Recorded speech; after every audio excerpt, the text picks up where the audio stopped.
Selamat pagi Pak Rino, selamat pagi rekan-rekan sekalian. Perkenalkan, nama saya Dwi Afrilianti. Saya mahasiswi S2 Blended Learning Program Batch 19 dengan jurusan Business Communication Management. Kali ini saya akan mempresentasikan mengenai penelitian tesis saya yang berjudul Penggunaan Influencer untuk Peningkatan Penjualan Barang-barang Online. Untuk latar belakang, penelitian ini dilatar belakangi oleh ResearchGap berupa penelitian sebelumnya yang diselenggarakan oleh Maulana dan Salsabila pada tahun 2020 mengenai pengaruh sosial media influencer terhadap perilaku konsumtif pada era digital, yang memberikan hasil penelitian bahwa penggunaan influencer pada sosial media dinilai berpengaruh signifikan terhadap perilaku konsumtif pada masyarakat di era modern.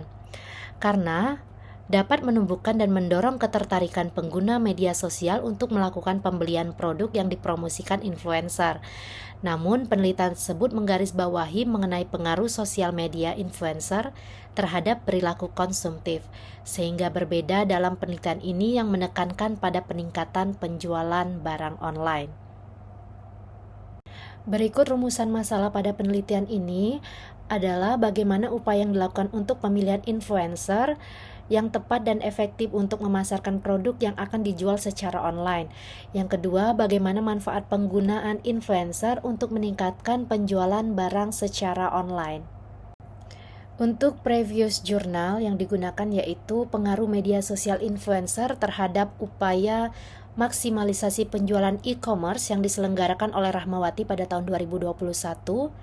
Kemudian pengaruh sosial media influencer terhadap perilaku konsumtif di era ekonomi digital oleh Maulana dan Salsabila pada tahun 2020. Pengaruh sosial media influencer atas niat beli produk fashion generasi milenial melalui customer online review di Instagram oleh Wasiat dan Bertua pada tahun 2022. Penelitian yang berjudul Efektivitas Media TikTok dan Influencer Mendongkrak Penjualan Livi Serum Raika di Pandemi COVID-19 yang diselenggarakan oleh Dwi Yanti dan Fitri pada tahun 2021. Pengaruh influencer marketing terhadap keputusan pembelian yang diselenggarakan oleh Lengkawati dan Saputra pada tahun 2021. Influencer beserta strategi penjualan studi kasus pada netnografi pengguna jasa selebgram sebagai suatu media promosi yang diselenggarakan oleh Nasi et al. Pada 2020. Peranan influencer dalam meningkatkan penjualan produk selama kondisi pandemi yang diselenggarakan oleh Yuliana et al. Pada 2022. Kemudian, analisis pengaruh perceived value, promosi penjualan dan influencer marketing terhadap minat pembelian oleh Aryudi pada tahun 2021. Pengaruh influencer marketing sebagai strategi pemasaran digital era modern yang diselenggarakan oleh Haryanti dan Wirapraja pada 2018. Analisis penggunaan sosial media marketing dan influencer dalam meningkatkan penjualan gelato dengan konsep yang unik yang diselenggarakan oleh Felix et al. Pada 2023.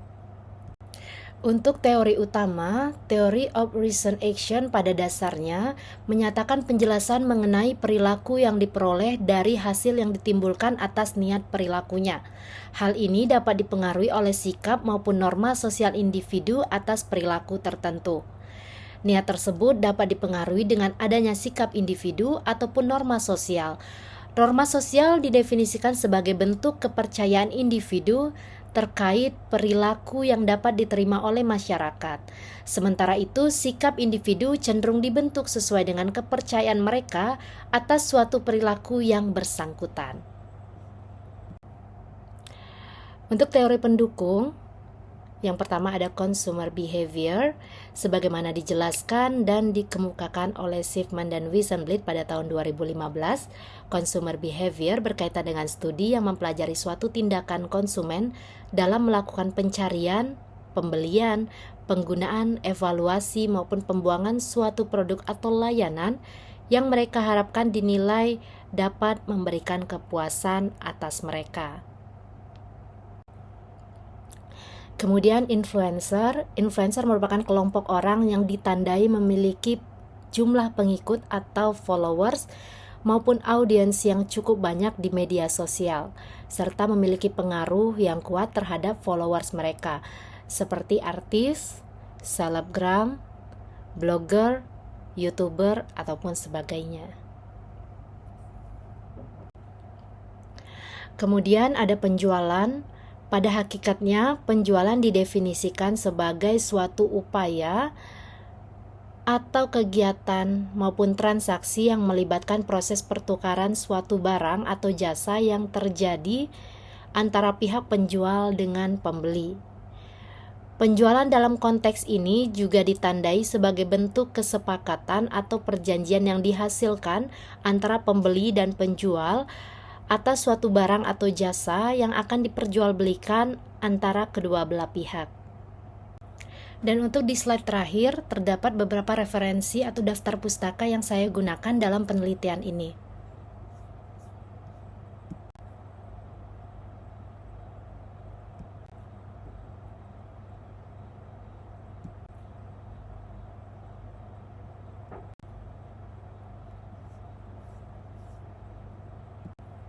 Demikianlah presentasi dari saya. Apabila terdapat banyak kekurangan, saya memohon maaf. Atas perhatiannya, saya ucapkan terima kasih.